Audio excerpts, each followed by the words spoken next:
Welcome, ladies and gentlemen, to episode 3 of our Ashes series. In episode 1, we tried to make cricket make a little more sense. In episode 2, we took you back to where it all began and explained why this rivalry burns the way it does. And now, in episode 3, we're turning to something a bit more personal. Why we love the Ashes, who made us fall in love with it, and where those players sit within our own pantheon. So you ready? Let's go. Nasser, you've won the toss. What are you going to do this morning? We're going to have a ball. Oh, ball in, first ball! The in-swinger from Starc, immediate breakthrough. That is very good. He's just spooned it over the keeper. It's a deliberate stroke. And Such a good run, that, actually. And that could be out! A direct hit from Flintop. Ponting, was he short? This time it's past Stokes. It's on its way to the boundary. As the ball makes contact with that boundary rope, Steve Smith celebrates a double hundred at the moment. Gary has absolutely no idea what has happened to it. Still doesn't know. He gets his Barrington landing. He gets the ending that he wants. 604 and final test wicket for Stuart Broad. What a magnificent cricketer. Mr. Cook, raise your bat proudly. You've done your country proud. Yes! For Headingley 1981, read Headingley 2019. This is the Sporting Almanac Podcast.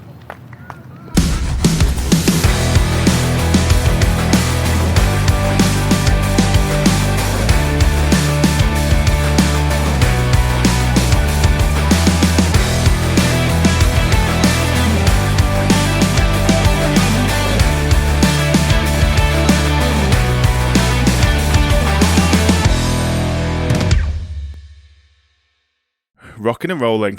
Oh, good morning, mate. Good morning, Ben. How are you? Yeah, I'm good. Are you, how optimistic are you feeling? For the Gabba? For the Gabbatoir? For the test that good England teams regularly lose? How am I feeling about this current England team going into this? In a pink ball test, Australia never lose. Australia are dominant at and England never win. How am I feeling, Ben? Well, sport is weird. Sport is weird. Masterclass incoming. Win inside 2 days. Yeah. We didn't say which team. Yeah. It's definitely not going 5 days, is it? Well, look, can it be worse than getting beat 73-0 at home in the final test match of the autumn internationals like Wales did to South Africa? I feel bad for Wales because they were showing, they've had a really bad couple of years. Obviously, anyone who follows rugby union will know that. They were showing glimpses of promise. They've obviously got Reece Zamet's come back into the mix. That's a cause for optimism. They've won the odd game, albeit against borderline tier 2 nations. That was a bad way to end your summer, or end your autumn, sorry. A record defeat for Wales. I think that's the first time they've been blanked at home for 30 years, and it's the most points they've ever conceded at home. So, yeah, not ideal preparation for the Six Nations for them, but... No, they'll just be hoping for... I think if they come 5th, they'll be happy in the Six Nations. If they can beat Italy to the wooden spoon, yeah, I think they'll be delighted. The only way is up, let's say that. Indeed. Flamengo. Yeah. Winning the Copa de Libertadores against Palmeiras, 1-0. Very good. Danilo with the winner. Of all people. Oh, yeah. Fair enough. Blast from the past. Competition we'll probably do next year, I think. I was just talking about that. No Ashes next year, so give that a go. That'll definitely be on the agenda. First Brazilian side to win it 4 times, apparently. I didn't know that. But those two have dominated that tournament, so I'm sure we'll get into the meat and drink of it, as you say, when we talk about the it. The nitty-gritty, yeah. In a meaningful sense. North Melbourne Kangaroos beating Brisbane Lions in the Women's AFL final yesterday. Was it yesterday? No, it would have been 5 days ago. When are we recording this? Who knows? And then, the FIA and Formula One get what they want. And the race goes to the final weekend in Abu Dhabi. So, yeah, still a bit of excitement left in there. But, yeah. Yeah, but that's not what we're talking about. We're talking, as we said, about the Gabba. Test 2. The Gabatoir. Pink ball test. Hopefully, we don't have a repeat of NASA's nightmare from 2001, 2002. First test, so it would have been in 2001. Oh. 2002, 2003. Is it 2002, 2003? Well, whatever it was, Wisden called it one of the costliest decisions in test history.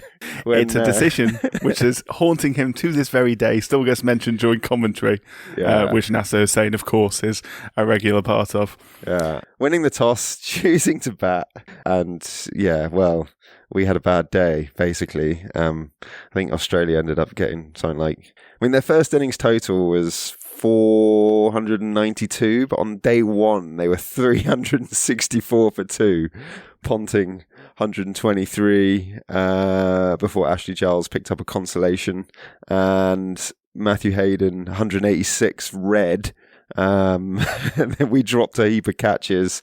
Oh, God. And then I think Simon Jones, that was the game where he... do you remember when he slid for the ball in the outfield and he ruptured his cruciate ligament? Oh, yeah. Yeah. Which, to be fair, added to the drama in the story of 2005. Sure, but his ACL exploded. Dominance there. Yeah, don't get me wrong, I'm not sure he'd have written it that way himself, but it made 2005 an even better story than it was. For sure. But yeah, that test, I think we made 325 in reply, which shows you that it was definitely a good pitch to bat early on. It ended, though, with us getting skittled for 79 in the fourth innings and losing by 384 runs. So hopefully tonight doesn't go like that, but we'll see. Yeah. What's the plan for this episode?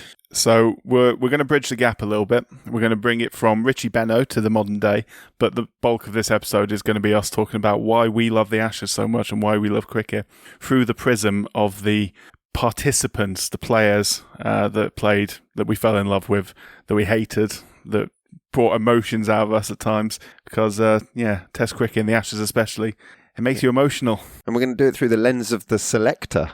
Indeed, yeah. So we're going to, based on the time we've been watching the game, so essentially the last 30 years, we're going to pick our combined Ashes 11. We're going to debate it. We might not agree with everything. I'm sure there's some we will agree with.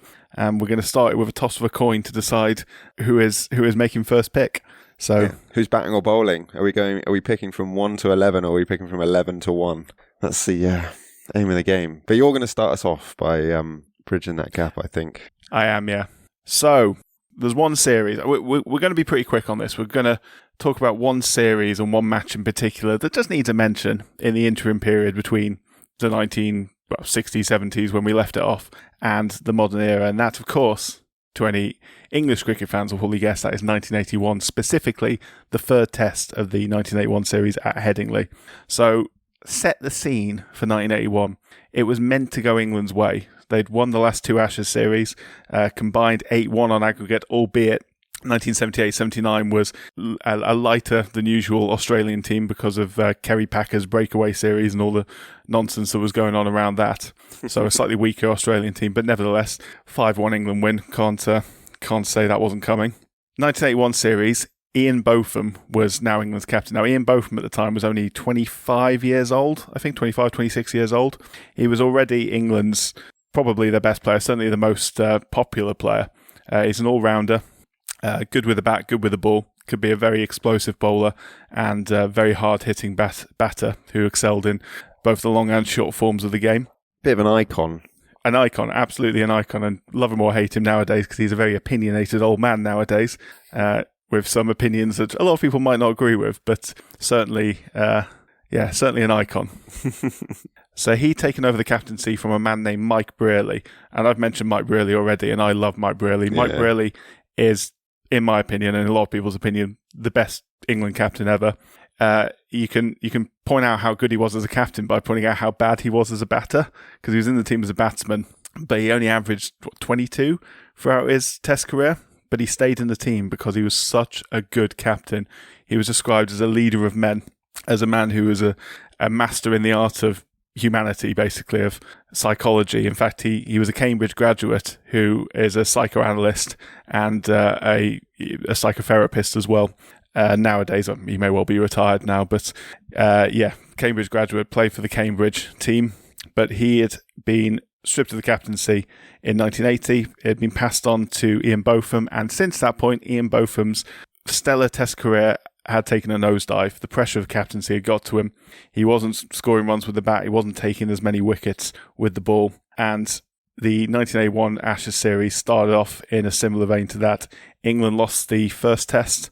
It was Dennis Lillee who ripped them apart in that. He got player of the match. Quite good. Quite a master of tearing through English lineups. But 355 Test wickets across a 13-year career. 26th on the all-time list. It's definitely worth a mention because we are going to unfortunately skip over quite a few players from the 70s and 80s who probably do deserve a mention today, but unfortunately we weren't alive to see them play, so maybe in a future episode we'll go back and do them. But anyway, Australia won by 4 wickets at Trent Bridge in the first Test. The second Test was at Lords, and that was drawn, so England were under pressure in the third Test. The second Test was particularly notable for Ian Botham's performance in it, or lack of performance. He got a pair. For those who don't know, that means he got 0 in both innings. For those who don't know, it's what Zach Crawley got in the first Test. Yeah. So, Botham got a free ball duck in the first innings and then a golden duck, as in he was out first ball in the second innings. So Botham immediately after the game resigned the captaincy, which according to Wisden's Matthew Engel was a minute before being sacked. So got his note in quickly enough. Jump before he was pushed. Indeed. His form was absolutely shot to pieces. It was the right decision. And England selectors then did make a sensible decision, unlike their decision to give him the captaincy in the first place, which was insane, because it was right before England went on tour to the West Indies as well. And for anyone who knows cricket in the 1980s, not a pleasant place to go. England actually had back-to-back series against the West Indies, and they lost both of them without winning a test match. So England found themselves 1-0 down the series. Mike Brearley had been restored to the team as captain, which was a good idea because he was an expert in the art of captaincy, of course. It was a time when cricket was sort of struggling for national attention a bit. Football was in a pretty dark era for football, as we've discussed previously. Yeah, it was. Yeah, that's true. But it was stealing a lot of the headlines as a result, so cricket was sort of falling behind. And the match started badly for England, shall we say. So, as we mentioned in the first episode, if you do not get within 200 runs of your opponent's score from the first innings, they can make you bat again. And England finished their first innings, bowled all out, 227 runs behind Australia. So effectively, they were dead. The game was over at this point. Like, no one ever wins after being asked to follow on. In the second innings, it wasn't going much better. They were still 92 runs behind, with 7 wickets down in what was an absolutely hopeless situation. Famously, there was an electronic scoreboard which displayed the odds from Ladbrokes for England to win the game, which was 500 to 1. So you could have made an absolute killing out of this, because guess what happens next, Ben? Ian Botham happens next. So 2,000 fans turned up on the Monday morning at Headingley. Obviously, it's a work day. People aren't going to take time off. It was drizzly as well. It was classic Leeds weather. It felt like the last rites of English cricket at this point. Ian Botham arrived at Headingley having gone 21 innings without a 50. He'd taken 6 wickets in the first innings, so he was already on a bit of an upper in those regards, but England obviously were miles behind. England was so pessimistic about their chances in this, they checked out of their hotel that were booked in for the Monday evening, assuming the game was going to be over by this point. Botham had walked out 105 for 5. Initially, he played quite quietly with Geoffrey Boycott still in. Geoffrey Boycott, obviously quite a slow, meticulous player, trying to keep in, just building a few runs before Boycott was dismissed. And at that point, things turned around, and this is something that was described by Matthew Engel, who I mentioned before, from Wisden. Graham Dilley came in at number 9, and that unlocked Botham's, and I'm quoting here, "oh fuck it" mode. Sounds appropriate. It sounds about right, really, as well. Botham just started swinging his back. Both of them actually started swinging the back, and they launched basically an assault on the Australian bowling. Botham's stroke making, he had a lot of luck. He got away with a couple of things, but raw power as well, and Dilley as well, and then Oldham Willis as well joined the mayhem towards the end. It's the kind of situation you could replay it 1,000 times, and England will probably lose it 1,000 times. But on that day, it all fell into place. Botham finished 149 not out. Yeah, red, maybe. But of 148 balls, wasn't it? Australia still needed 130 odd runs to win, so they were still favourites. But rise up one Bob Willis, another legend of English cricket. A curly-haired, tall, lanky fast bowler. He was getting towards the end of his career, creaking knees, but he summoned up a spell of legendary bowling. 8 for 43, so 8 wickets for 43 runs. He tore through Australia like Conan the Barbarian in a bad mood. That's another quote. And Australia collapsed and England won by 18 runs. So the game itself wasn't a great test. Like, generally, there was a lot of bad cricket played in it. Some of it was quite dreary, but it brought cricket back into the nation's folklore. It turned the series around as well. England ended up winning the series, retaining the Ashes at that point, and it sparked a boom in popularity of English cricket. It made stars of, obviously, Ian Botham was already a star, but David Gower as well, Mike Gatting, Bob Willis, obviously. Botham more than anyone. Obviously, he's a charismatic dude, as we mentioned. His sort of aura defined that era. And Gatting was in that team as well, was he? Did you say Gatting? Yeah, Mike Gatting was at the start of his career, Yeah. That might lead you on to something, but it was a consequential test, I say. It turned around the popularity of English cricket more than anything, and is obviously still looked back on today very, very fondly. So yeah, that's my only Botham's Ashes. Bridge the gap. Botham's Ashes, indeed. Yeah. Apparently, he hates Ian Chappell as well. They hate each other. So why does he hate Ian Chappell? They had a falling out when Botham was in Australia playing. I don't know if he's playing grade cricket or like club cricket or something. Anyway, I'm not sure, but they had a falling out in a bar and then just like literally like both held grudges and have never made up. Yeah, they just had like a bar tiff. Fair enough. But yeah, it's just quite funny because I think loads of people have tried to get them to make up and they just haven't. And then they like confronted each other in a car park at the Adelaide Oval, and yeah, all very silly playground stuff. But there we are. Big egos at play there, I suspect. Yeah, I suspect so. And I think Ian Chappell lost quite a lot to England in the Ashes, which probably didn't help because Australians are famously good at losing. Yes. Well, the English are used to it, you see. Yeah, exactly. We're professionals. Certainly in this contest, at least. But no, that's a cool story. Botham's Ashes. Who doesn't know about them, really? One of the sort of most iconic series of all time, put simply. And it was kind of the end of an era of dominance for England. England won a couple more, and then a couple more Ashes series until 1987.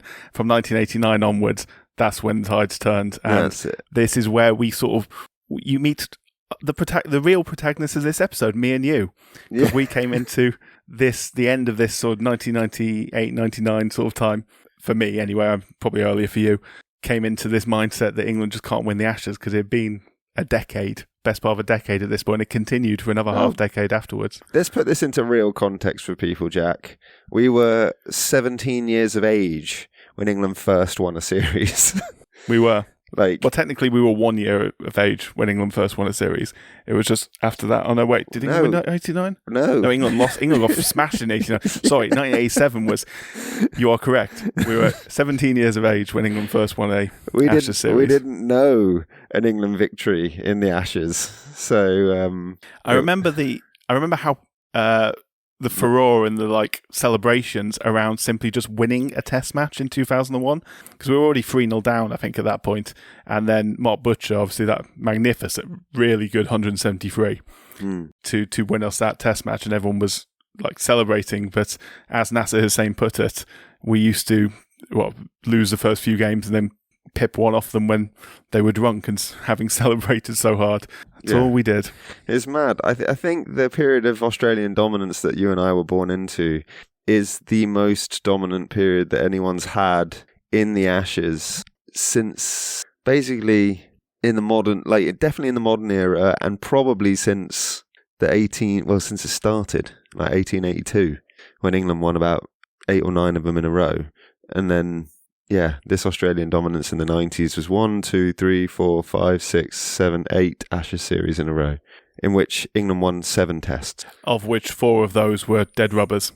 Yeah. Only 3 of those, I think. I might be wrong. It might be 3 or 4, but we had any chance of still winning the series when we won the matches. The rest were just dead rubbers at the end. So if there's any debate as to who the best Ashes team is in history, it's the Australian Ashes side of the 1990s. Late 90s, early 2000s, yeah. Yeah, into the early 2000s for sure. We'll be talking about a few members of that team, I am sure. Oh, yes. So should we start that exercise? Indeed, unless you have anything else you want to say. No, I let's just dive straight in. You're the home captain. Okey-doke. You're going to toss the coin. I guess I'm going to let you... I'm going to see if I can capture the flick of the coin on the audio. You're going to have to call in the air, Ben. Call in the air. Tails. It is heads. Oh, what are you doing? It is heads. I'm showing it to the camera. Having a bat or a bowl? See, I'm a traditionalist, Ben. And traditionally, batting first is the answer. But then, people have made that mistake before. But then people have made the mistake before, like NASA, by not batting first. So I'm going to have a bat, Ben. I'm going to have a bat. Have a bat? No worries. So you're opening the batting, and you're deciding, or you're at least nominating the first batsman. Position number 1. Who's facing your first ball? Then? Who's facing my first ball? So we're coming up to Christmas, Ben. Christmas is a magical time. It is. Because it was, of course, the time of the birth of our Lord and Saviour, Sir Alistair Cook. Yes. Born on 25th of December 1984 in Gloucester. And, obviously a left-handed opening batter. He defined English cricket for so long. Obviously, captain for many, many years. Had some incredible series both in England and in Australia during the Ashes. Mm-hmm. His Test career, 161 matches, 12,472 runs at 45.35. 3,300s in that all-time. England's all-time leading Test run scorer until recently, when Joe Root passed him. He played in 159 consecutive Test matches. Which is mental. Which is an all-time record, yeah.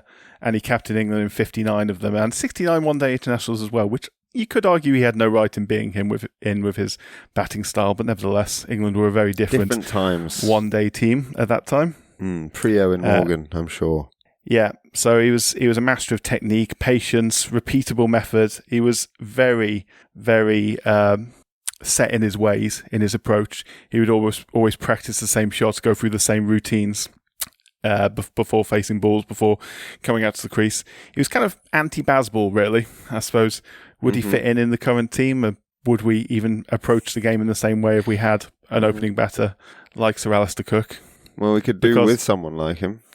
England, it's amazing to think how many openers England have got through in our time watching them, considering how set it was Strauss and Cook for so many years. How fortunate we were to have them, both of whom were very, very good batsmen. Yeah, and in terms of personality, he was a quiet guy. He was a modest guy, slightly awkward, you could almost say, Alistair, but charming as well. Yeah, very charming.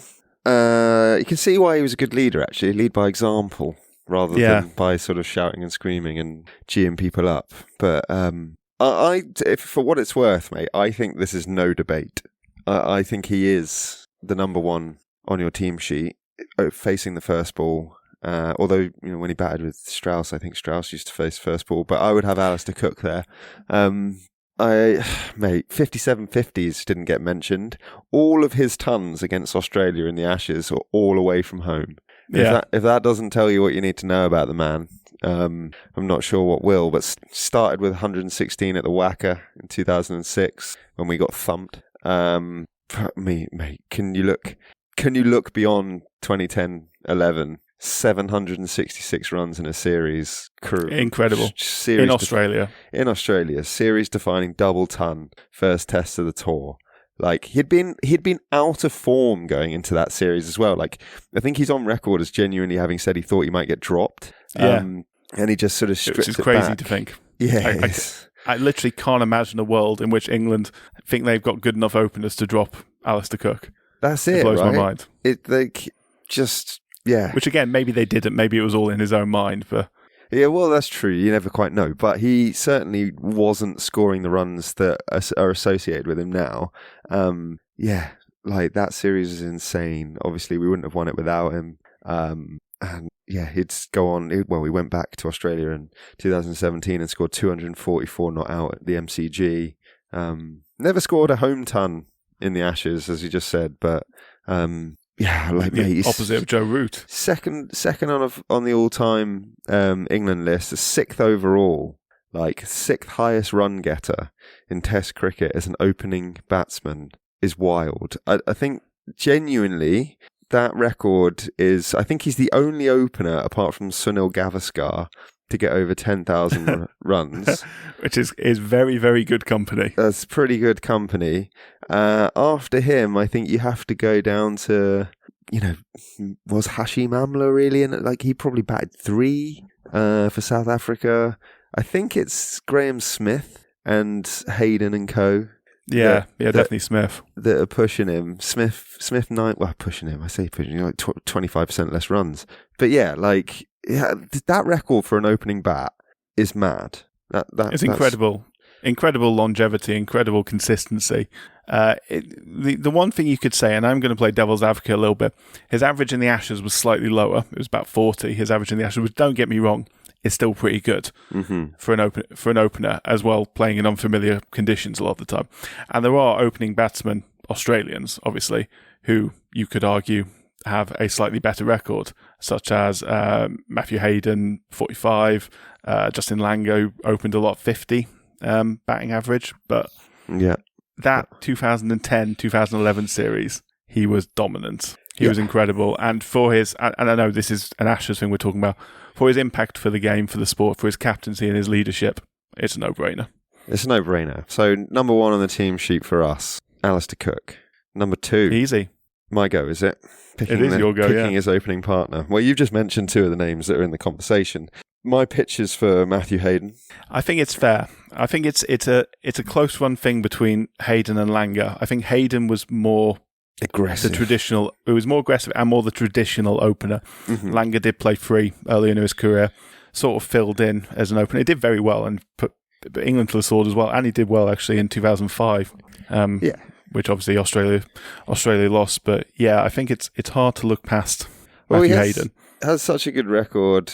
I mean, he's right up there at the all-time scorers as well. 27th on the all-time list, 8,625 runs, an average of 50.73. How many tons he got? 30 tons? 30 test match hundreds, 29 50s.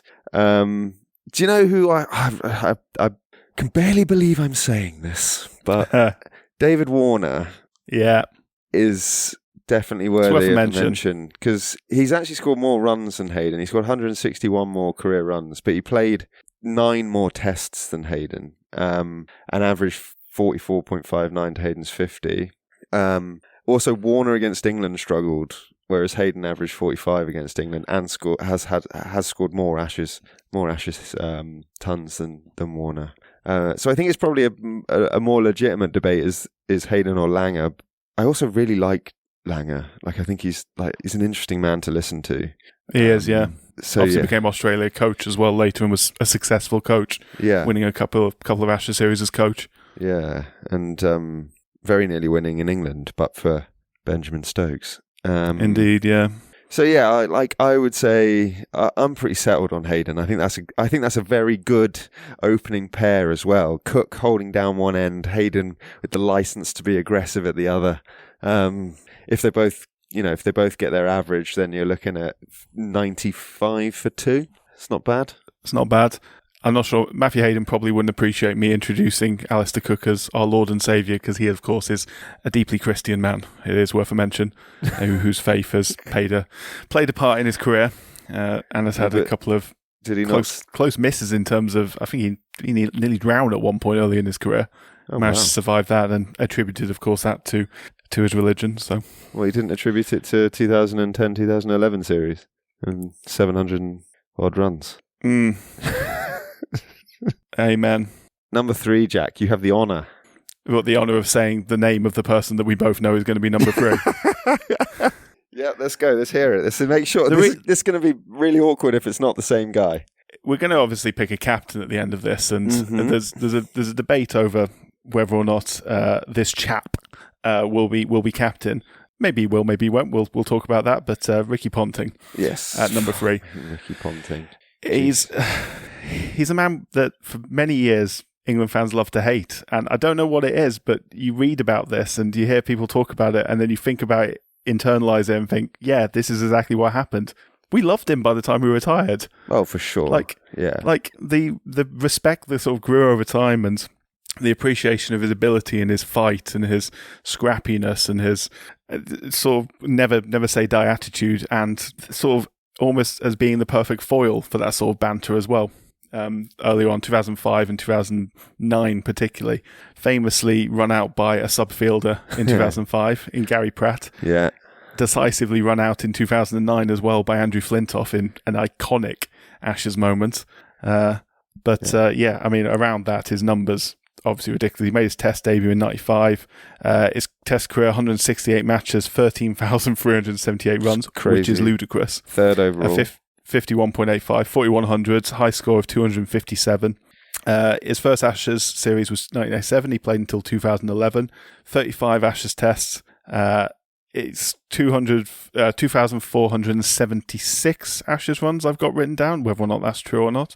Let me check my spreadsheet. 2,476, that's what I've got. Nice. At 44. At 44, which is pretty good. Arguably, it's lower than his Test career, so maybe he underachieved, relatively speaking. Top score of 196 in the Ashes, but beyond that, he was obviously Australia captain during a lot of dominant series.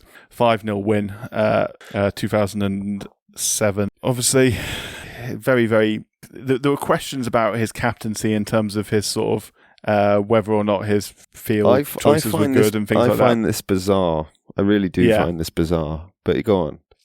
But the thing you can't argue about his style of leadership was he dragged that whole team in the same direction. He was a old school leader of men in terms of leading by example, never say die attitude. Yeah, I've got a lot of respect and a lot of time for Ricky Ponting. He's a brilliant captain and the most successful captain in international cricket history across all formats. Not in Test matches. That honour goes to Steve Waugh, who I'm sure will get a mention at some point in this debate.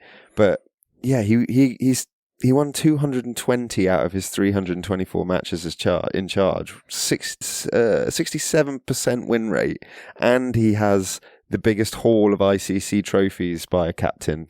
Like, anyone who's like, oh, he weren't that good, or I've got questions about it, it's like, what? Yeah, all right. Like, that's like saying that Messi's right foot ain't that good. Like, it's just a stupid thing to say. Like, when it's compensated heavily by all the other attributes that the man possesses.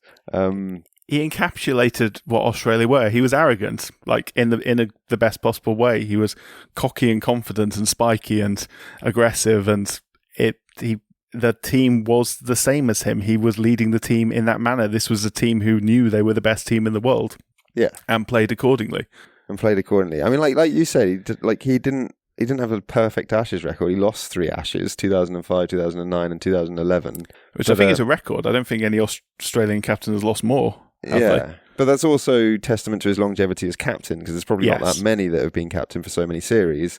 And also he came up against, like an England side in 2005 that finally were in a position to actually compete and were like stacked with talent. And then, 2009, 2011, England had a bit of a renaissance. That's like the Peterson era and people like that. So, there's no shame in losing to that England team. It's not like he was captain in the 90s and lost a couple of series, do you know? Like when England that would have been quite shameful. Yeah. So, I mean, he is, top scored in the 2006-2007 Ashes as well in the 5-0 home win. 576 runs. Like, Australia's most capped player was Steve Waugh on 168 tests, which is a mental number.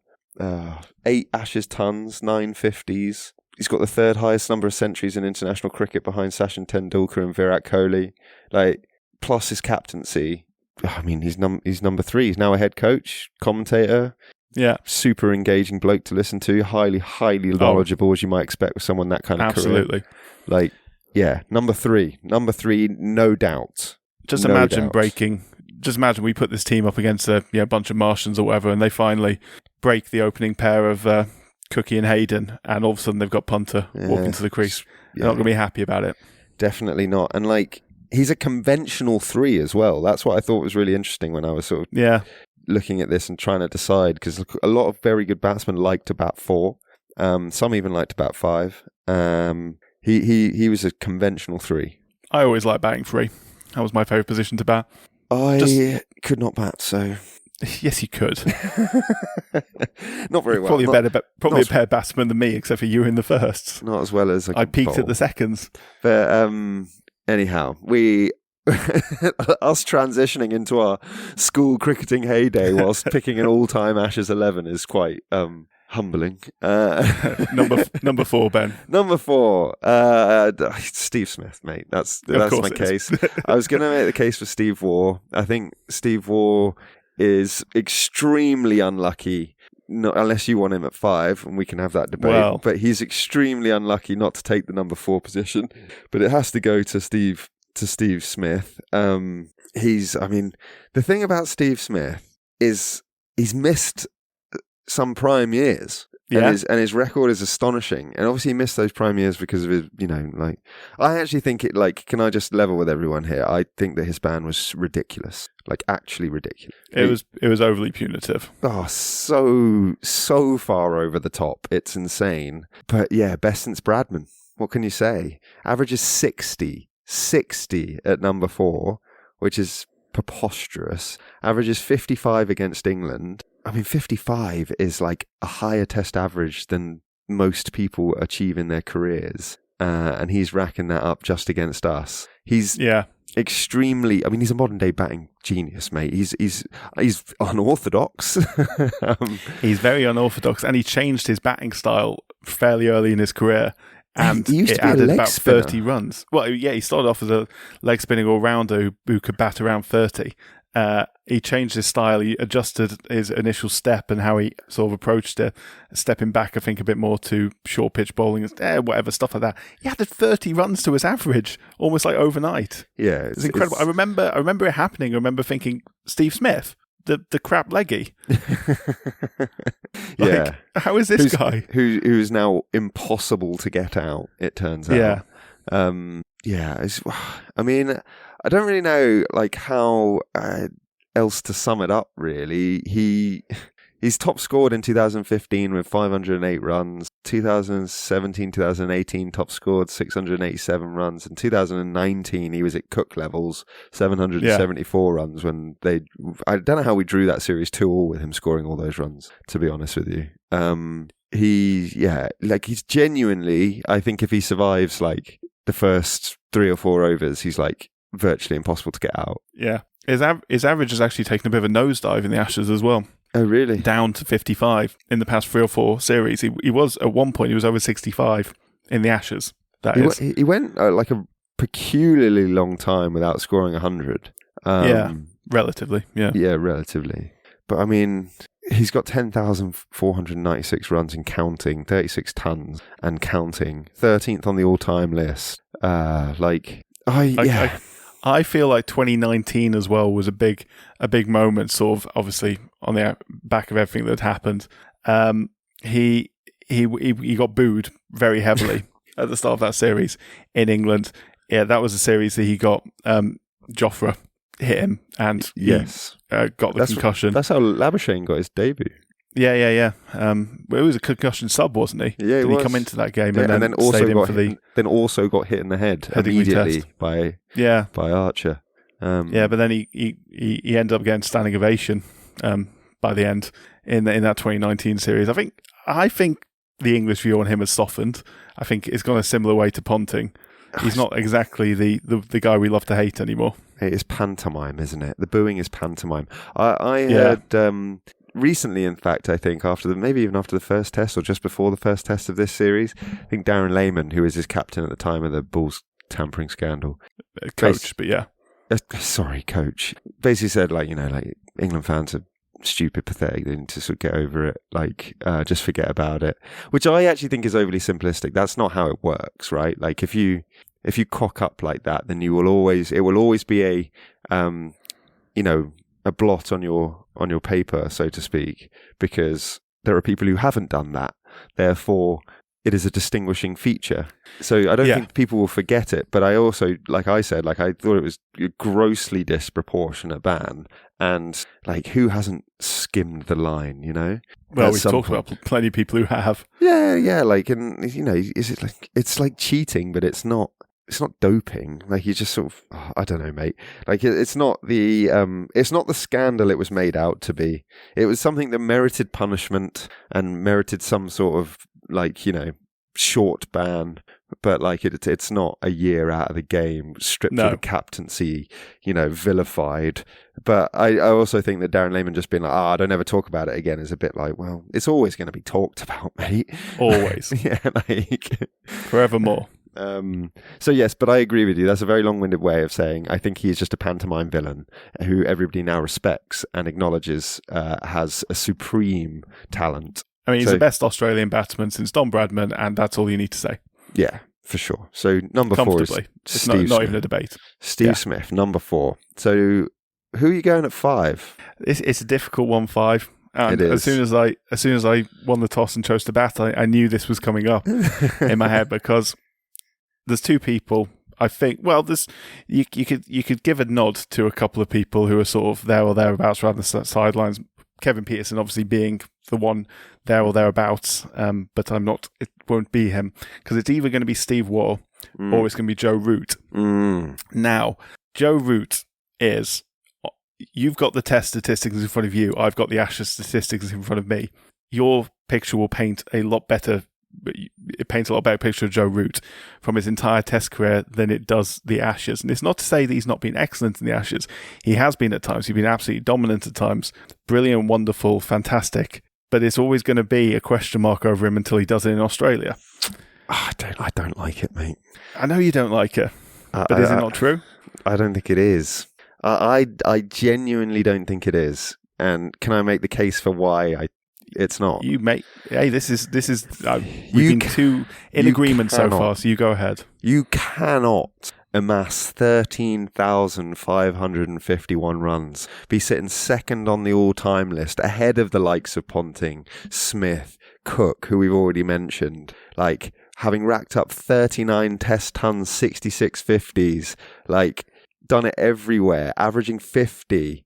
Highest score of 262 and still going, and someone, just because you haven't scored 100, bearing in mind this man scored 90s, 70s, like plenty of 50s in Australia, just because he hasn't got a ton, they sit there saying, oh, yeah, it's like, symbolic. Like, completely symbolic. Do you know what I mean? It's make-believe, it's fairy dust as like a measure of his talent and his ability and his merit or his worthiness of a position in an all-time 11. Like, Joe Root he could be statistically the best of all time by the end of his career. Time will tell. Like, anyone running this nonsense about him not having scored a ton in Australia, I find it boring. I do too. I mean, he's had some incredible series at home, obviously. Yeah. He scored some brilliant centuries, a couple of centuries in 2015 that were key in Cardiff and Nottingham. 57.5 he averaged in that series, which is an obscene. Like, him and Stuart Broad between them won that series, you could argue. And yeah, he's been okay in Australia. He's averaged in the high 30s sometimes. His overall average, in fact, I think he did 47 in 27-18 in a series that England got spanked in. Probably arguably one of England's bright lights from that series. His overall average is about 40 in the Ashes. Obviously less than his Test average. That is obviously pulled down slightly by Australia, although, as I say, he has done well there. The only argument I would make, if we are arguing between Waugh and Root, we can't argue about this on the basis of Joe Root alone. You want to make the case for Steve Waugh? Because I want to make the case for Steve Waugh. Yeah, let's hear it, because I've got a soft spot for Steve Waugh. So it's a strange one, because we are talking about another argument you can make here is we're talking about within our lifetime, the last 30 years, and a lot of this information with Steve Waugh is obviously precedes that. It precedes, he made his Ashes debut, I think, 1986, before we were even born. Incredible longevity, 45 matches played in the Ashes, which I think is a record. Certainly a record recently from my list, so I imagine it probably is. He averaged 58.75 in the Ashes. He scored 3,173 runs, 177 top score, 10 centuries, 14 50s. Those numbers are ridiculous. Mate, the numbers are delicious. The numbers are delicious. But were the England bowlers of the 90s as good as Stuart Broad and James Anderson and Simon Jones at his peak and... The answer to that question Ashley Giles so much. Is no. No, I mean, England didn't have a Stuart Broad and a Jimmy Anderson leading the line for more than a decade together. Like Darren Gough was, talismanic. Good bowler, got Ashes hat-trick, very good player. Angus Fraser, Dean Headley.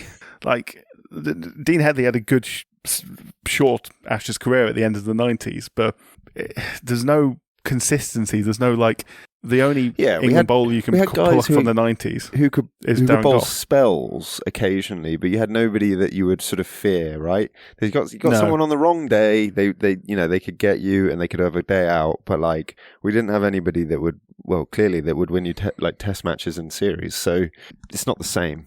Indeed. It is. I don't know.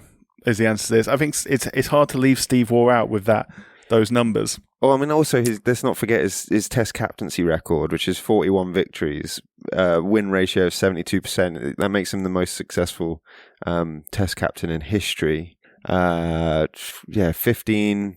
He led them to Australia to the 15 of their 16 consecutive Test wins. That world record. Look, he's. Got to make tough decisions here.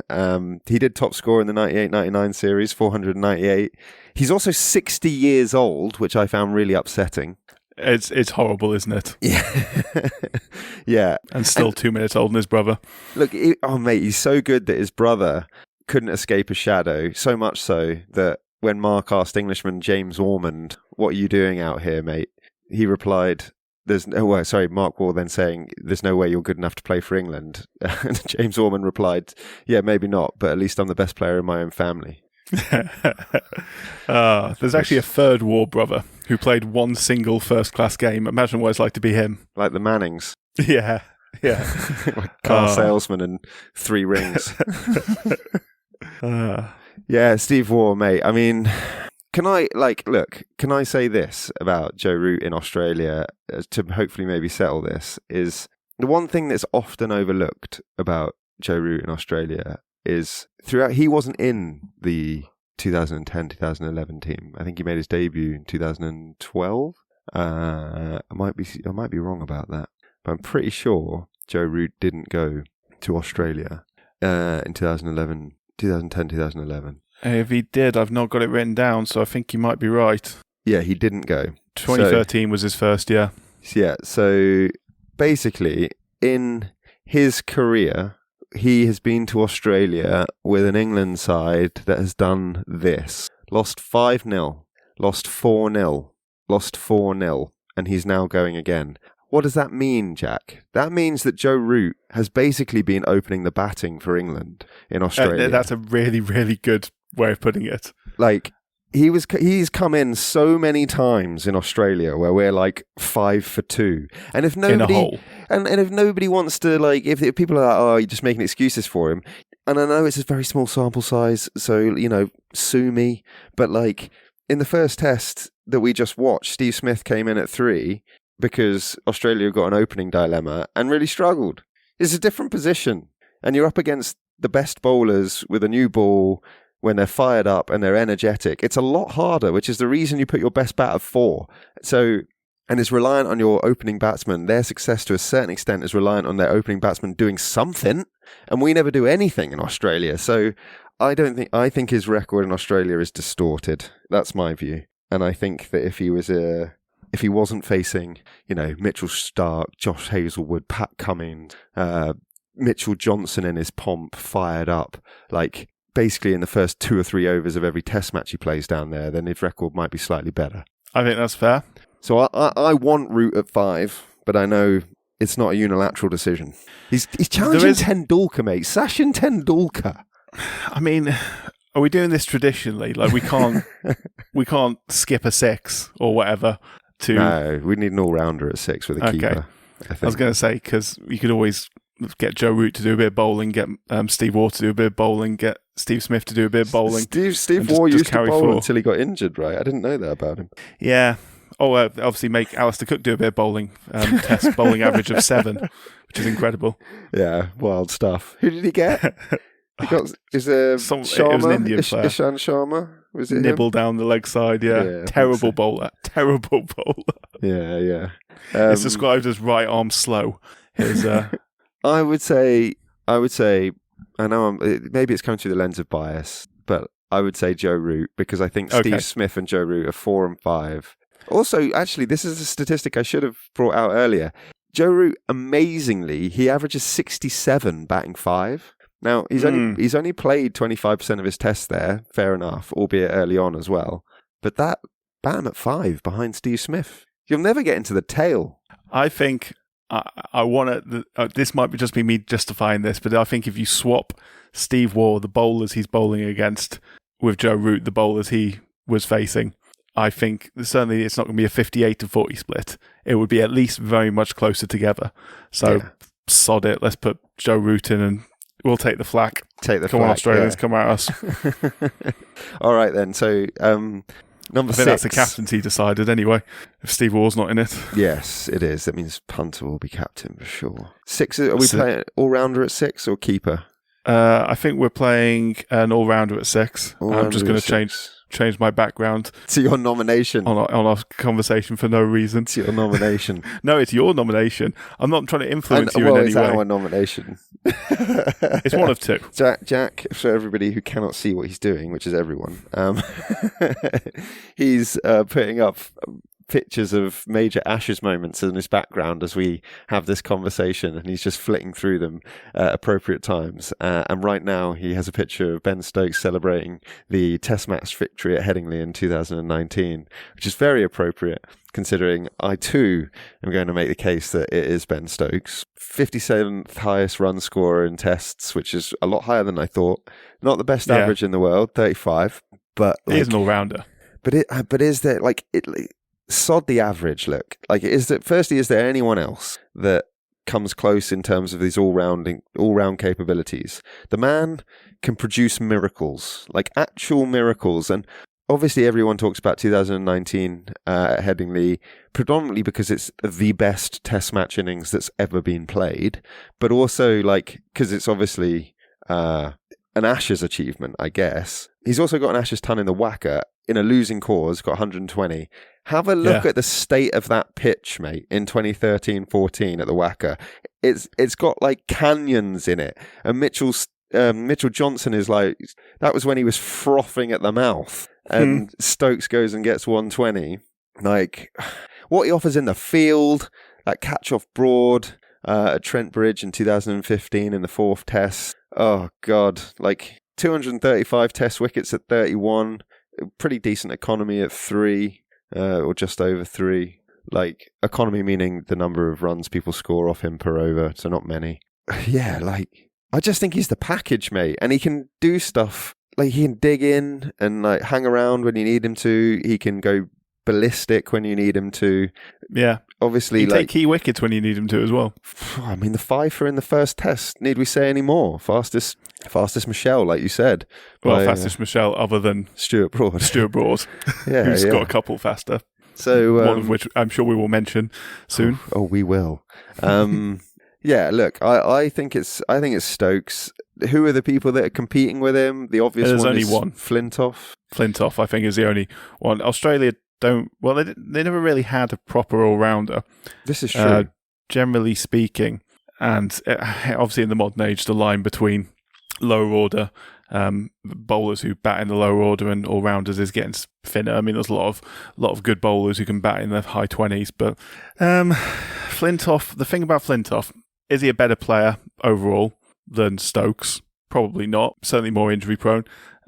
Is he more talented than Ben Stokes? Probably, I would say. Not that Stokes isn't talented, but Flintoff's he had magic to him. He was a character, a hell of a character. His TV appearances since pay homage to that. He is responsible for some unbelievably magic moments of our cricket watching days. That over against Ricky Ponting, where he just had him on the ropes. Langer and Ponting at Edgbaston, where he gets Langer and then Ponting comes out. Yeah, God. Yeah. And then there's a front foot no ball, isn't there? And he gets him with the last ball of the over. Yeah. Oh, beautiful stuff. It's just, that sort of sustained. I mean, he's a proper fast bowler at his best when he was fit, which he wasn't always when he was playing to his high capabilities, bowling the ball as fast as he can from the height he was bowling from, with the level of aggression. He was a superb bowler. And then he had, with the bat as well, he had the ability to score some magnificent, not just necessarily centuries, but score really quickly in really key moments as well. And 2005 he got a ton, I think. I mean, he was a national hero in 2005, mate. Like it was a man of the series, yeah. Yeah. And it was also a gent. Edgbaston 2005 was his moment, his test match. He got 68 off 62, which turned a 187 for 5 into 407, which basically won the match. Bear in mind how tight that series was, the series as well. And then, as we say, that Langer and Ponting reverse swing, high pace, just the best over hostile of the stuff, series. wasn't it? One of the best overs I've ever seen. Incredible. Yeah. Anyway, yeah, as you were saying, and a nice bloke as well. Yeah, I mean, what I was going to say, like, that's not even taken out of context. That's not just like, Freddie Flintoff's a nice guy.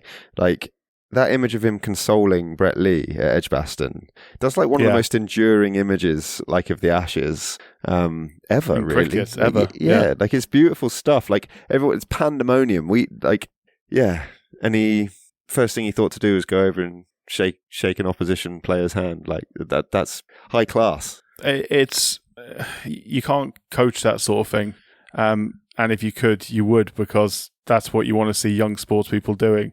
It's what you want to see, because it doesn't come doing that situation. Doesn't come at the cost of his competitiveness, right? Like, that's what's so beautiful about it. He wasn't soft. Like, this guy was a winner, a terminator on the field, but he had the empathy and the wherewithal and the emotional intelligence to be like, you know what, this has been great, but like, maybe that guy deserves a pat on the back here. And that's quality stuff. And his cost in that situation was he declined to go celebrate with his teammate in what was probably the best moment of his career, or best moment of any of their careers, most unbelievable finish to an Ashes Test any of them will have ever been involved in, because it's the most unbelievable finish to an Ashes Test ever.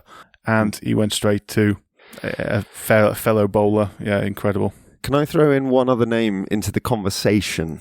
I'm very interested to know who you're throwing in. I don't think that it's going to change anything, because it would require our keeper to be to bat at 6, really. But you could make the argument for Pat Cummins as a bowling all-rounder, because he averages 22 with the ball and also like an economy of 2.88. Like, he is a ridiculously good bowler. Underrated and still going. But he only averages 16 with the bat, and it's a long tail if he bats at 7. It is a long tail. I mean, I'm not going to get ahead of who we're going to be talking about. A couple of them can bat, but we're talking 17, 18 averages in their career, not you want someone 25, 26. Now, you could make the argument this team is so good that you could carry it with the top order, but I would say we'll save the Cummins debate, because I think we might come back to it. But for now, pick an actual all-rounder to keep with a sort of traditional lineup, as it were. Got to be Stokes. That's fair enough, because what I was going to say, like, is the counter argument to my own debate, is Stokes gives you more. Stokes is not so much worse with the ball in hand that it offsets the shortfall in the batting talent. And then when you also add in the fact that Stokes is an absolutely electric fielder. Yeah. And a leader. He's a leader as well. And a leader, potential captain, vice captain. I'm not saying we would make him captain. I think he's probably a bit too cavalier for this team. But yeah, you wouldn't mind being able to lean on him for a few ideas, right? Exactly. Or a bit of a kick up the arse if needed. Yeah. To someone. So we've got Stokes at 6. I mean, let's put it this way. Our middle order is Smith, Root and Stokes, who are all still playing, which shows how high quality some of the cricket that's being played is currently. Wicket-keeper batsman, number 7. Adam Gilchrist, obviously. I mean, it's an absolute no-brainer. He's the best. He's one of the best 2 wicket-keeper batsmen ever live. Oh, I forgot about Boucher. Was Boucher that good a batter? I don't know if he was nowhere near Gilchrist level, but he was good. Sangakkara. Oh, Kumar. God, how could I forget? Oh, my goodness me. Goodness gracious, Kumar. Oh, God, I'm feeling things just at the mention of him. And again, when I say to ever live, I do apologise to anyone whose knowledge of cricket history goes deeper than ours. Obviously, this is very much based on our lifetime. Adam Gilchrist, though, I never disliked Adam Gilchrist. Sorry, mate. You've thrown me off here. I know this isn't a Kumar Sangakkara loving, and we are talking the Ashes, but can we just be really crystal clear about something? Because I feel awful for having even overlooked him momentarily. The contest between Kumar Sangakkara and Adam Gilchrist as the best wicketkeeper batsman, that's not a conversation. Kumar Sangakkara is comfortably the greatest wicketkeeper batsman to ever play the game. So now that we've got that absolutely crystal clear. Okay, so the second best, given that Kumar Sangakkara is neither Australian nor English, I should say. Definitely not Indian. Sri Lankan. Very much Sri Lankan, yeah. So Adam Gilchrist, I mean, he, generally speaking, pre-Gilchrist and even post-Gilchrist, your wicketkeeper, you could handle having someone who wasn't very good with the bat, essentially, because obviously you need a skilled glovesman or someone who's okay, someone who averaged in the 30s. And they tend to be more of a gritty kind of player who'd sort of dig out runs. What Gilchrist is a very, very aggressive number 7. I mean, he opened the batting for Australia in one-day internationals, and did he even probably just about 20 matches towards the end of his career? Just about. Maybe. He was extremely versatile anyway. Yeah, he might have just about, because his test career ended in 2007, 2008. So that was about the time 2020 was starting. But regardless, very, very aggressive, scored a lot of runs. He scored over 1,000 runs in the Ashes, as well as obviously lots of catches and stumpings to go along with that as a wicketkeeper. He averaged 45 with the bat, just over 45, including 300s in the Ashes, which is, pretty darn good. 152 is his best score. He was a proper wicketkeeper batsman. A wicketkeeper batsman is a luxury. He was definitively, I mean, who did England have at that time? England went through a few keepers. Stewart is probably... Alex Stewart was a batsman wicketkeeper, not a wicketkeeper batsman. He wasn't very good at keeping. Not like Jack Russell. And I will give a quick shout out to Jack Russell because I love the guy. Brilliant glovesman for England in the early 90s, a little bit before my time. But I still remember, I remember having this affection for him. He must have been introduced to me while I was still a child, like watching maybe county cricket, because it was probably after his England career ended when I started watching cricket. But yeah, Jack Russell's a character. He's now a painter. Very good painter, actually. I'd advise you look up both his glove skills and his painting skills. But I digress. It was just an opportunity for me to talk about Jack Russell. Stewart took over from Russell as England keeper, and it was nowhere near as good a gloveman as Russell. I mean, Russell was outstanding, but Stewart would have got in the team, and indeed did get in the team on the strength of his batting alone, yeah. But yeah, I mean, Gilchrist was a class above. He averaged 39 at Tests. Yeah, Gilchrist is a class above. He is the standout candidate. I mean, Stewart averaged 39. Johnny Bairstow, he averaged 36. So he's probably... Those not two consistent enough. Those two are probably the closest they've ever... Didn't make the most of his talent, I don't think, Bairstow. No, I mean they pale into insignificance when it comes to Adam Gilchrist, though. I mean, Gilchrist averaged... Again, like context, I think is important in cricket. It often gets overlooked because your ability to score runs or contribute to a team is always circumstance dependent. And as you say, he batted 7 in a very good Australian side, averaged 47 nonetheless. Like he could bat 6 to 8. His average didn't change at any of those positions. Ultra consistent, always coming up trumps for the team when required. He also because he batted so low down the order as well. Like it just means that you bat in fewer innings, but you still make those contributions. I just don't think it's a debate, is it? Well, he once his 152, which was his best Ashes score, was off 143 balls, which is pretty rapid, especially at the time. It included taking 22 runs in a single over off Mark Butcher, who, to be fair, was a part-time bowler. A steady medium pace. Actually, not bad average. 37 average, I think, somewhere around there in Test cricket. So not bad, but it was at a time where England had basically already lost the match, and it was just cruelty personified. Yeah. But what a player. And before we move on, if anyone wants to pay homage just to pure glovesman, then Ben Foakes. Yeah. What a wicket keeper that man is. If he was just a slightly more explosive batsman or consistent with the bat, he would definitely be England's keeper. But the brand requires us to go big.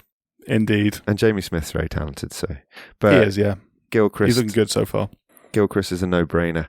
Okay, now we're getting into the business end, the firepower, the wizardry. Number 8.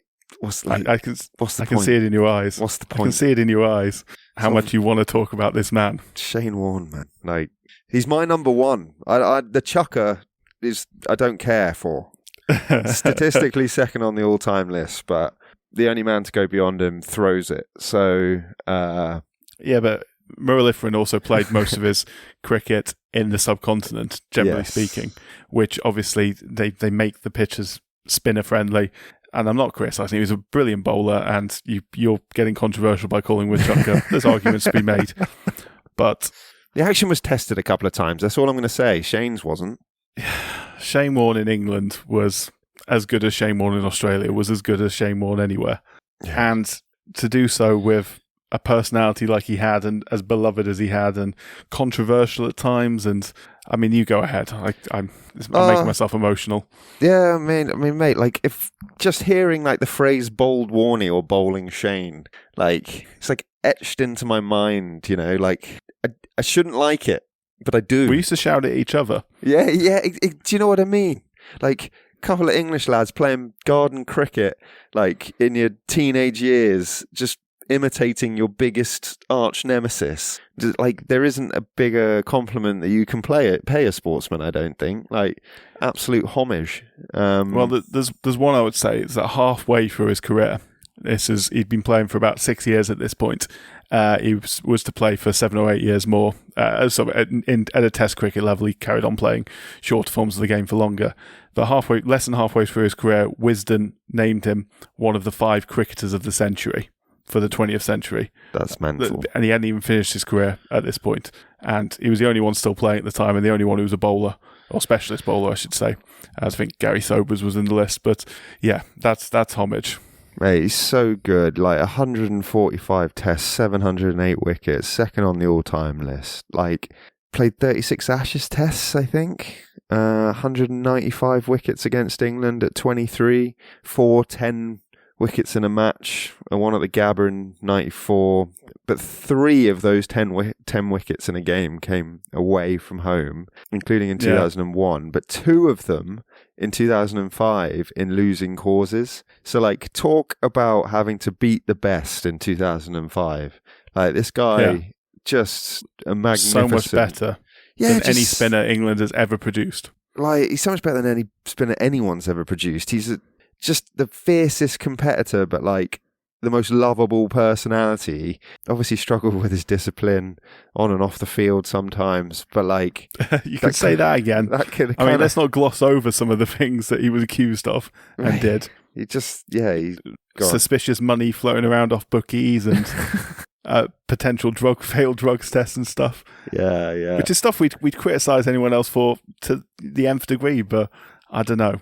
He's better than that. That's it. It felt like how to articulate this in a way that justifies the man. If you were disappointed rather than upset because you knew he didn't need to. Yeah. Like, when other people, like, you know, cheat at the game, whether that's, you know, taking drugs or, you know, trying to gain an advantage by some other means, you're like, you can almost sometimes forgive them because they're sort of trying to compensate for a lack of something. Whereas, like, Shane Warne, I feel like he did it maybe because he was bored or because he just had like questionable judgment or something. Just seemed like a good idea at the time. Yeah. Like, just have a bit of a laugh, or, like, you know. I should say with the drugs, he did have a excuse that was largely accepted, but even that, like, you feel like if he was taking, like, diuretics or whatever, or weight loss drugs, it was probably because he couldn't be bothered to train. Like, it's not because he was always a bit chubby. Yeah, like, I don't know. Well, not always, actually. You don't want to make excuses. Slimmed off towards the end for people, but Christ, like, you were always, whenever he got it wrong, you were always just a bit disappointed because he was such a hero and you put him on such a pedestal because he had superhuman ability. And you just thought, why are you doing this? Like, the only person you're harming here is yourself, because the rest of us adore you. Yeah, like, mate, he fittingly retired in 2006, 2007, the home series when they walloped us 5-0. Did he take the last wicket as well? He definitely he went past a milestone. It might have been his 700th wicket or something. Maybe he got the last wicket. I can't remember. But he took 23 wickets in the series. Yeah, and he finished on 708, was it? Yeah, that's it. Test wickets. Let me verify that. I think that is correct. I mean, while you're doing that, Yes, it goes without saying that he is. I've got a list of all the relevant players here. So the past 30 years, he is comfortably the highest wicket taker in the Ashes, ahead of Glenn McGrath in second. He's got a heap of them, 195 of them. So 195. And should we talk about his first? Christ his alive! First ball. What a delivery! In fact, was his first Ashes series or his first Ashes series in England? Oh, good question. Definitely first in England. Might be his first ball in England. Let's talk about. It's certainly. Fuck me. Gatting he was bowling as well. bowling against Mike Gattin, who is a stalwart of the England team, elder statesman of the England team, a brilliant, intelligent batter, and Shane Warne produced what is regarded as correctly as the ball of the century. It pitched a mile outside leg stump, spun back and hit the top of off stump, and the look on Mike Gattin's face said it all. Bamboozled is the right. Absolutely. The one detail that I always think is overlooked with the ball of the century is the drift. The drift doesn't get spoken about enough. Drift is when the ball, well, as it sounds, I guess, drifts in the air. Because it's turning so much. Because it's spinning. Yeah, exactly. And it's not quite swing. It's sort of difficult to explain. It sort of softly moves into, as Shane Warne's right-handed, would have been moving sort of towards Mike Gatting's legs in the air, making him think that it was the trajectory of the ball, if it were to bounce straight, would go past his legs. Obviously, he knows it's not going to bounce straight. It's going to turn off the pitch. But Shane Warne was a wrist spinner, which is a very difficult skill. It's particularly a very difficult skill to be accurate with. And yeah, it just rags, mate, off the pitch. I think that's a brilliant ball. I think it probably is his best ball ever. I think the one where he gets Strauss was just as good. Is it when he's leaving outside the off stump? When he tries to pad it away? Yeah, and it goes behind his legs. Yeah. So Andrew Strauss is a left-hander batter, whereas Gatting was right-handed. So it's sort of the opposite way around, but sort of hits the same stump. But Andrew Strauss basically takes a big step forward, thinking the ball's going to go outside his pad, and if it turned in, it would hit his pad. So as long as it hits him outside the line, he can't be LBW. The ball spanned so much, it basically went behind his legs and bowled him around his eyes. It's just incredible. And if you want some fun, like, because Shane Warne was a funny guy, a lot of personality. When like the Big Bash started and like the IPO and stuff, it was sort of the back end of his career, and he played in it. And they obviously mic up the players, so you can hear him talking to the commentators as he's bowling. And in like one of the games, he's basically saying how he's going to get someone out, and then proceeds to do it. And it's a thing of beauty. He used to plan, like he used to treat sort of like each over as like a sort of a mini step towards getting someone out. He'd like plan 3 or 4 overs ahead. He'd do this over, that over, make them think this, make them think that, and then he'd get them out. And he would. And he would, yeah, exactly. Yeah. He, I mean, after retirement, he became a cricket commentator because he's, brilliant commentator, yeah. Such a great tactician, so informative, and just a real personality. Poisonous tongue occasionally. Poisonous or funny, depends on how you view sledging, but I'm a big fan. Two of my favourites, calling Ian Bell the Shermanator from the American Pie series, is excellent work. It's fair, to be fair.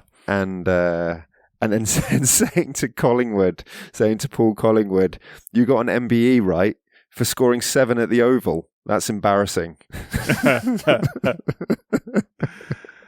With reference to the England team getting MBEs after the 2005 victory. Yeah, Collingwood only played, was it the 5th test? Was Jones injured, maybe? Anyway, he played one test. Yeah. And there's also, if you want a bit of fun from his commentating days, look up the clip of him talking to Mark Nicholas when David Warner's on like 97 against South Africa, and Mark Nicholas says Warner's never been out in the 90s. Shane Warne is very unhappy with him about it, because then David Warner immediately nicks off to Dale Steyn or someone. Shane Warne is one unhappy chap, but it's very amusing. So go have a look at those. But yeah, like could bat as well, Shane. Yeah, like, it wasn't bad bad to get us back on track so that we can get through the tail here. The average 19 with the bat, 12 50s to his name, but no test match tons. I think he got 90 odd against England and then stepped on his stumps. He did, yeah. Yeah, which is, like, with the benefit of hindsight, is heartbreaking. At the time, I was probably cock a hoop. But, but yeah. He did get a couple of first-class centuries, I think, when he was playing for Hampshire. So, yeah, he was a good batter. Felt the feeling. That's the main thing. So, yeah, look, number 8 is Warne, the greatest. And beloved by the Barmy Army as well, especially by the end. 2005. We wish you were English. We only wish you were English. Yeah, 2005. That's the image that you've got on the backdrop now, is him doffing his cap to... I'll stick some of these images up, on the socials. But yeah, he's the best. He is the best. To give the story its sad ending, for those who aren't aware, in 2022 in Thailand, he had a heart attack and didn't make it, sadly, which is heartbreaking. Literally is heartbreaking. So let's not dwell on that, at risk of becoming emotional. No, let's not. Is it my turn? It is your turn. Number 9. To talk about Stuart Broad. Because this is a no-brainer as well. The next 3 positions probably pick themselves. Well, we'll see. But yeah, we'll see. Certainly this one. This one. I know the one you're going to debate, which I think is controversial. But let's have a debate. We might not come to a conclusion, but let's have a debate. Stuart Broad, though, batting 9, he is a decent batter, but what he was best at in the Ashes, what he was best at in cricket was in the Ashes, spells of incredibly destructive, dominant bowling, which it's the kind of thing where if you're checking on your phone, and I was for one of these famously, not famously in me checking on my phone case, but one of these famous ones. Yes. Trent Bridge. You just refresh Trent Bridge, yeah. You just refresh and it's just like, bowl Broad. Caught behind Broad, whatever it might be. Well, probably caught someone bowl Broad. 8 for 15 at Trent Bridge. 2015, I was... 7 for 15. 8 for 15. Was it? He got 8? Yeah. Oh, I don't know why I thought it was 7. Who did I forget? Let me double check. I think it was 8. That doesn't matter. It was incredible. And bowled Australia out for 60, I think, in that. The famous image of Can't Believe Your Eyes, the Specsavers advert. You'll have to see that. But I was at my grandparents' house, and it was one of the last days I think I was there. Was my nan died a couple of years after that. You were right. With my family. 8 for 15 off 9.3 overs. Sorry, Jack. Yeah.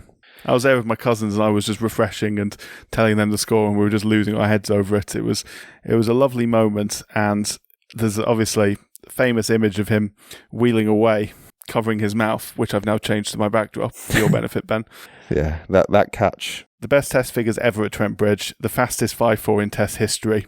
Fastest 5-4 in test history joint, and basically settled the Ashes in a session. Incredible. And it wasn't the only time he did that. Obviously, he made David Warner look stupid on many, many occasions. It's David Warner's daddy. Yeah, he was David Warner's daddy. As soon as he worked out that bowling round the wickets to David Warner was a vulnerability for him, he just did it over and over again. Yeah.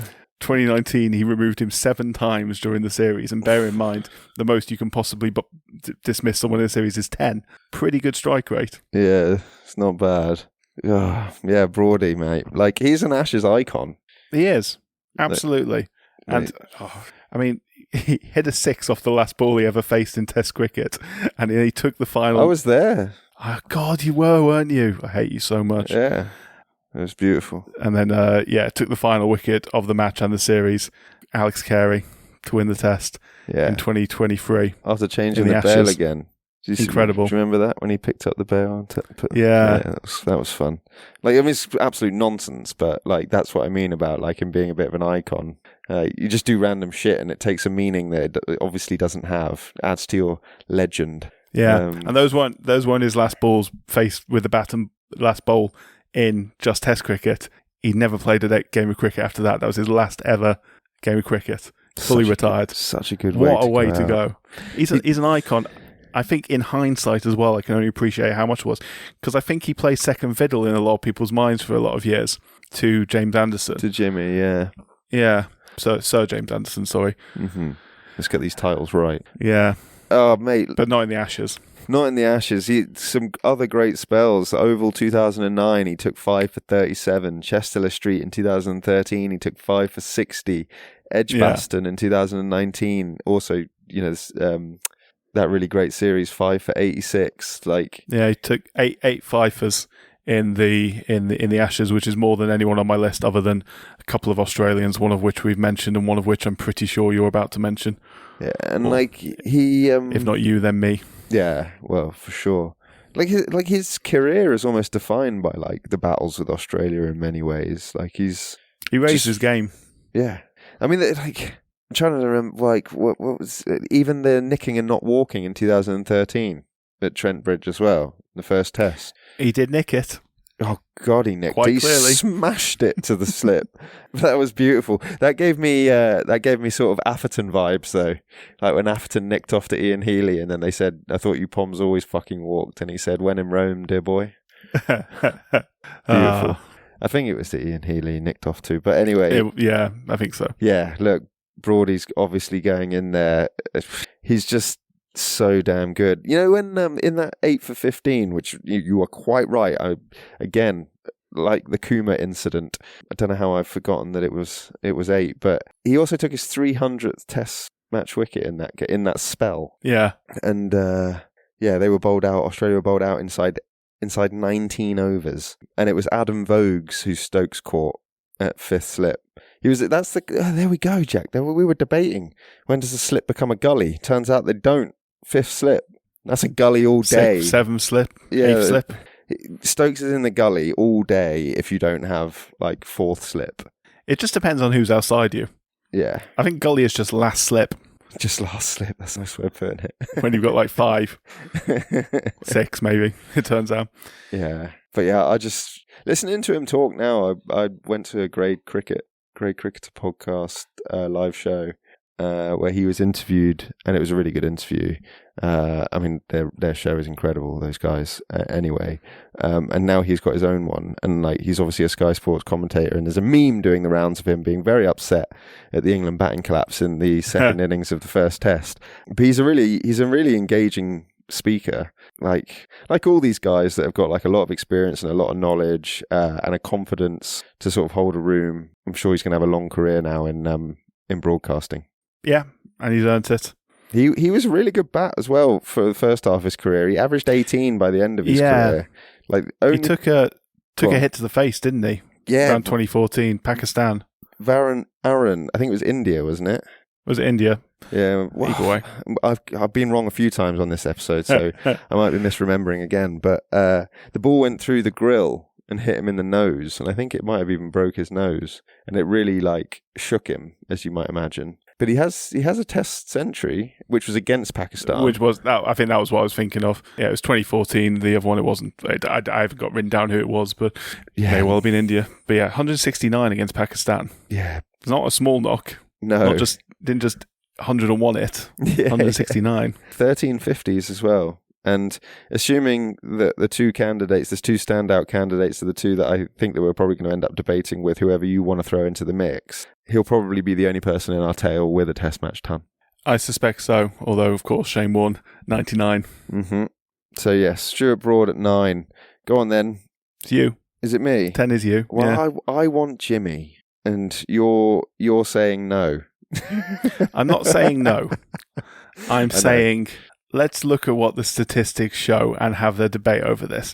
Now, in terms of wickets taken, Sir James Anderson is 4th on the list in this period, in the past 30 years, behind Shane Warne, Glenn McGrath, who we will come to, Stuart Broad, and then him. However, he's played 39 matches, 117 wickets. There's a man who has taken 91 wickets in only 19 matches. And the question is whether... And a much better average too. Average of 24.1 playing. Jimmy's about 35, averaging on the whole. Pat Cummins is that other man. Is it too early I say, is it too early? Pat Cummins is not a young man. Okay. He lost a lot of his career to injury. He's a great leader. He's obviously He's a great leader.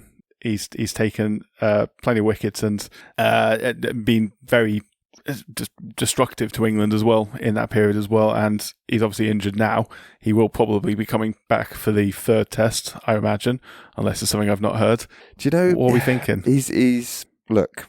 I really rate Pat Cummins. I like him a lot. Hence why he's a very likeable man. He is also a very likeable man. I brought him up in the all-rounder debate because he's not a terrible bat, and he bats 8 for Australia, I think. Yeah, he's got 350s at Test match level. Yeah, and so I really like him. I think, and he is an absolute gun bowler. Do you know why I'm hesitating? He's got less than half of Jimmy's Test wickets. Yes. Don't get me wrong. Pat Cummins is currently sitting on 309 Test wickets. That's up there with Warne Morkel, Brett Lee, Ishant Sharma, Mitchell Johnson, Trent Bolt, Bob Willis, Alan Donald, Casio Rabada. They're all in touch. Pretty damn good names, yeah. Yeah, Fred Truman, Josh Hazlewood, the greatest cricketer to ever play the game, Jack Callis. He's in, do you know what I mean? He's a great. He's a great. Yeah. And he's sitting 37th overall. but Jimmy's got 704 Test match wickets at an average of 26. And the average of 26, look, the average of Cummins is incredible. It's much better. It's 22. It's like McGrath levels. But Jimmy did it over 20 years. And this is the thing that I think gets overlooked about statistics, is it's all very well and good saying, you were electric at the pomp of your career. But if you took, an 8-year window of Jimmy's career, you could probably get that average down. The longevity of it. Yeah. And the question would be if, and maybe he will, if Pat Cummins played till the age that Jimmy retired at, which was 41 was it? Whatever it was. Played his last Ashes test in. Does that average go up a bit, and do they balance out a little bit? Although I imagine Cummins would still be ahead. I mean, to be fair, as much as you make this argument about Cummins, you can make the argument about Mitch Starc as well, who's got a similar record, albeit not quite as good. Not quite as good an average. Spoken about enough, though. Not spoken about enough. An absolute athlete. He's only got 10 wickets less, Mitch Starc, than Jimmy Anderson got in the Ashes in 16 less matches. So in terms of concentration, but then you could go even more concentrated than that and say Ryan Harris, because Ryan Harris only played 12 Ashes matches at an average of about 20, which of course we wouldn't talk about him, and we're not going to. Just hold up. Let's stay calm here.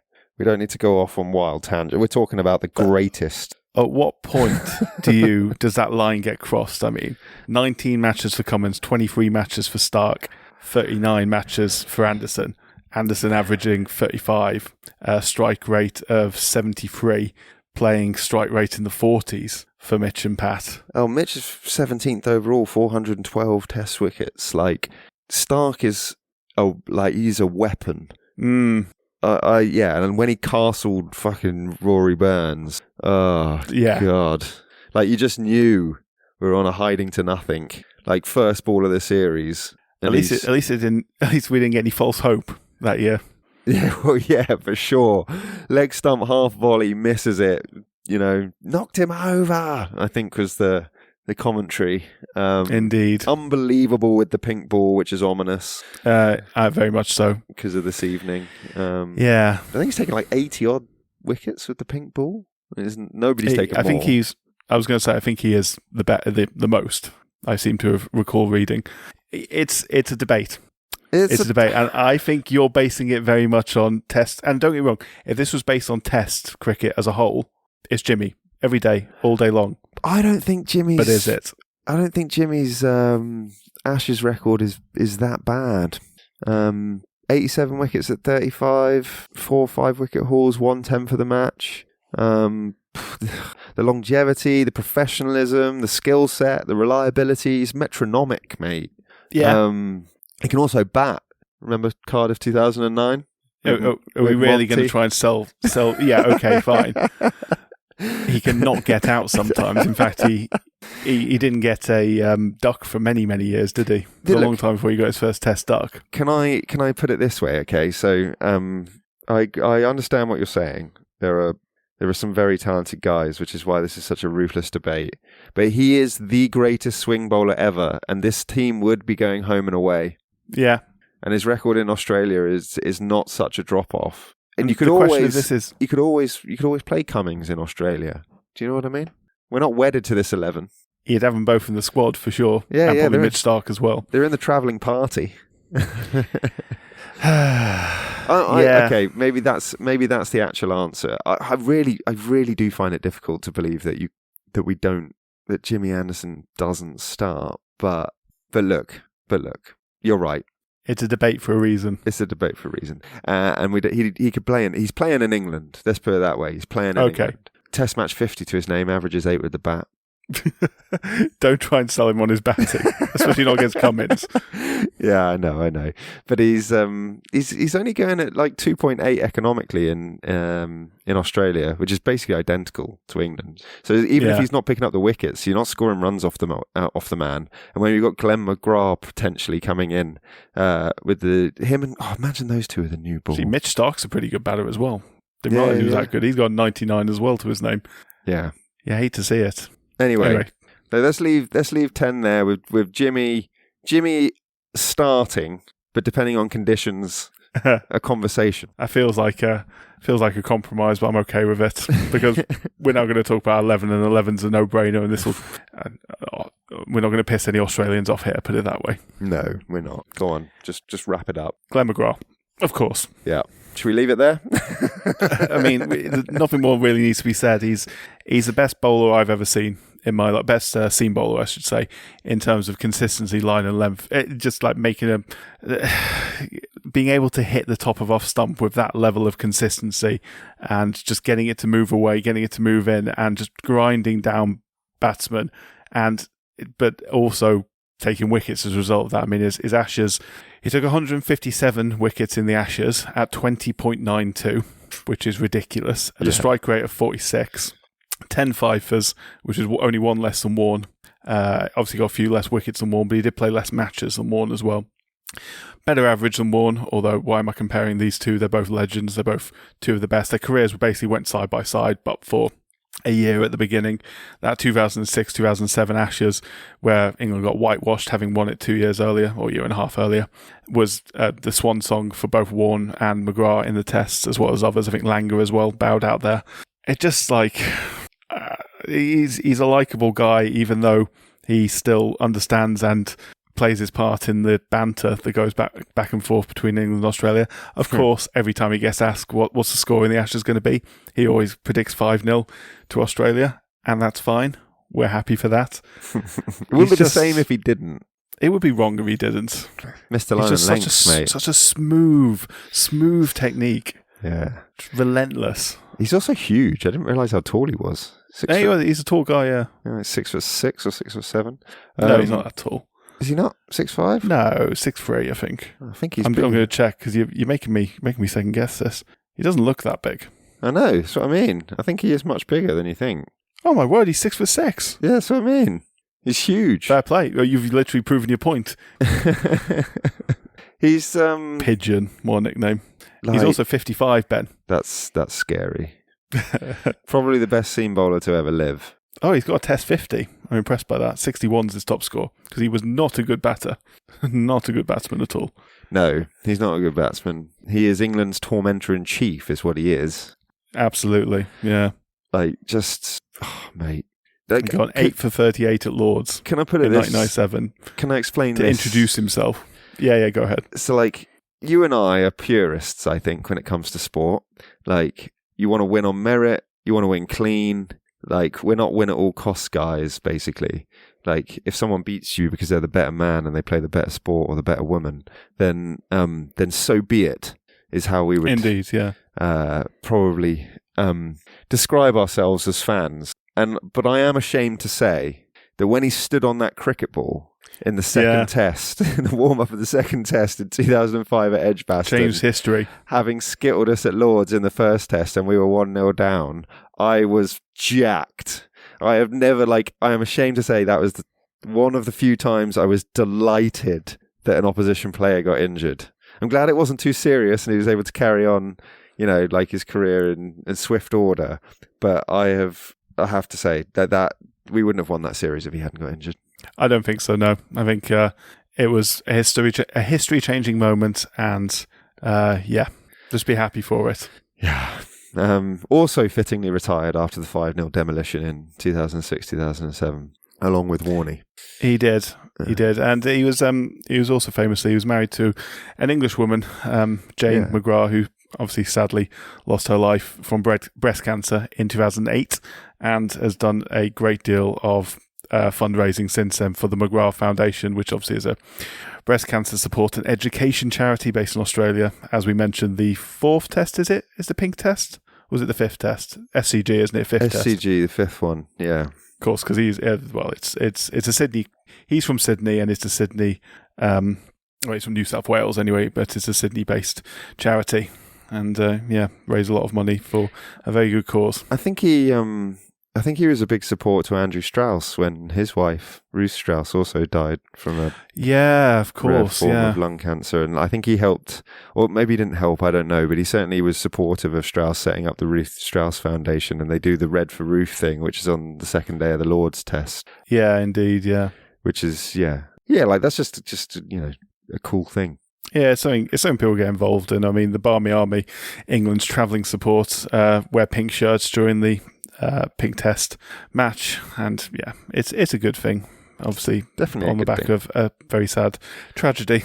Yeah, is that a nice place to leave our 11? Unless you want to pick a 12th man. I mean, captain. I think we already sort of agreed punter on the way as punter. Yeah, I think Cookie would be vice captain, but I couldn't see Cook captaining punter with punter as vice captain, but I can see it the other way around. Put it that way. Yeah. Well, the 12th man's obvious as well, mate. It's Gary Pratt. Of course it is. Yeah. At least he's not gonna run punting out in this team. Easy money. I mean, look, we could do this for hours and hours and hours. We haven't even mentioned. No, we have almost. Yeah, but we haven't even mentioned Atherton, Strauss, Trescothick, Kawaja. We have barely mentioned Kevin Peterson. We didn't mention Michael Clark, which is absurd. Michael Clark is a harsh one to not mention. Very harsh. We basically only mentioned Mark Waugh for being less good than his brother, even though he averages 50 in the Ashes. Mike Hussey. Not 58. Mike Hussey, 59 Thorpe. average in the Ashes, albeit only in a few tests. Graham Thorpe, of course, sadly departed Graham Thorpe. Ian Bell, underrated. Ian Bell was very good. We mentioned him, take the piss out of him, but we didn't mention how good he was. Won the most. Jonathan Trott, good player. Not many matches, unfortunately, but yeah. No, short career, but excellent career. There are two Australian bowlers, which we haven't mentioned, which I think is nigh on unforgivable. Nathan Lyon, and Brett Lee. Oh, Brett Lee! I thought you were going to say Mitch. Well, did we mention Mitch? I think Mitch came up a couple of times, but we didn't really give him his due. To be fair, he's also right up there. Brett Lee's a legend, part of that unbelievable lineup that somehow got beaten. Yeah, with a slipped upon cricket ball, giving an assist to that. Yeah, and from an England perspective, another English perspective that we haven't mentioned, give him his due, even though he's had a slightly controversial or turbulent last few years to a certain extent. Michael Vaughan, serious player. He was, and a good captain. Very good captain. Probably our best captain since, really, in terms of pure captaincy. Yeah, so look, and we've probably Can I mention one more Australian, really random one? Stuart McGill. Oh, yes. In the shadow of the great... Yeah, who took 39 man. Ashes wickets at 24 apiece, which is very good, including 3 fifers, but only played 6 tests because, of course, he was a leg spin bowler. Yeah, and... at the same time as Shane Warne. Yeah, that's a very cute number when it pales into significance. He'd be a 400 test wicket player without Shane Warne, probably. Look, them the breaks, as they say. Yeah, it's all about timing. It is, and the being behind the greatest of all time. Well, there's no shame in that. Did Stuart McGill get into loads of trouble recently? I don't know. I hope I haven't I swear. just called out someone. Stuart McGill, did he get done for drugs? We've all been done for drugs once or twice in our lives. I genuinely think that he's got himself in a Yeah, pickle. you're right. In 2021, McGill was a victim of an alleged kidnapping in the Sydney suburb of Cremorne. In 2023, he was charged with a conspiracy to supply cocaine. In March 2025, a jury found McGill guilty of knowingly taking part in the supply of a prohibited drug. Legend. See, he's just trying to out Shane Warne. Yeah, it's impossible. Even to this day. Yeah, and as these things tend to do, he's overcompensated massively. Warne never got into that kind of level of scandal. No. You gotta know where your limits are. Right, I think that completes the Ashes trio, the hat trick of Ashes episodes. We might flirt with it in the new year. We'll see. MCG tests, SGG on New Year's Day as well. As if we want to talk about it by then. Yeah. But we're gonna really change pace next week. I think. What are we doing? Darts. We're doing darts. It's a very different sport. Again, a bit like the snooker we did right at the beginning. It's a very British sport, although becoming more international. And we're going to be asking the existential questions like, is darts a sport? Is darts a sport? Well, and are darts players athletes? Yeah. I think we can answer that second one very quickly. Come back to the almanac to find out more next week. Yeah, be a nice different pace. I'm looking forward to that one. Yeah, but that's been really fun. Here's to hoping, in all probability, by the time you listen to this, we're 2-0 down. Probably, but also, you never know. You never know. All right. Could win at the Gabba in a day-night test. It's not going to happen, is it? Sure. Right. See you next week, mate. I'll see you next week. Have a good week, even though I'm going to talk to you every day in the meantime. Very much so. Bye. Bye. Thank you, listener, old or new, for spending some time with us today. If you agree with our team selection, then click like, follow, or tell a friend about us. If not, then write us an angry comment, which we promise to reply to, and then like and follow us anyway, and tell a friend too. Life's too short to hold grudges after all. Our theme tune is Oh Yeah by Harmonia Productions. You can find us on Instagram and Blue Sky at The Sporting Almanac. Next up, it's that bastion of entertainment, darts, ahead of the PDC World Championships. But until then, whether you're Team Jimmy or Pat, Tugger or Root, sport is nothing without the history that makes it. Goodbye.